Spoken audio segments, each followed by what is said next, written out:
What would you do differently if you have to restart your journey from today? આ પોડકાસ્ટમાં આવીને મને વિચારવાનો મોકો મળ્યો. ક્યારે ઓનેસ્ટલી વિચાર્યું નહોતું, પણ કદાચ ઇન્ફ્લુએન્સર ના હોત તો મને હું કોઈ જોબ તો ના જ કરત, કારણ કે પહેલેથી મારો માઇન્ડસેટ ઓલવેઝ એન્ટરપ્રેનરનું જ રહ્યું છે. તો definitely I might be doing some business. તો તમે એમનું એક મિથ બસ્ટ કરી શકો કે આ જે તમે વિચારો છો ને એ એન્કરિંગ માટે ખોટું વિચારો છો. લોકો ઘણી વખત આફ્ટર ઇવેન્ટ જ્યારે સ્ટેજ પરથી નીચે ઉતરીએ અને પેમેન્ટ લઈએ ને ત્યારે ઘણા બધા લોકો એવું કહે કેવું સારું તમારે તો 2 કલાક બોલવાનું ને તમે આટલા હજારોમાં છાપી લો, આવી જ રીતે એમ.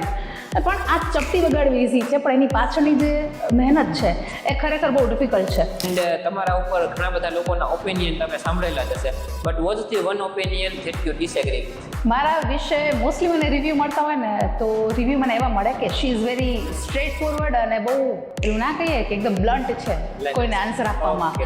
પણ હા, મને ના ગમે ગોળ ગોળ ફેરવીને વાતો કરવી, ગોળ ગોળ ફેરવીને રિપ્રેઝેન્ટ કરવું કાંઈ પણ વસ્તુ. What are the green flags for you boys?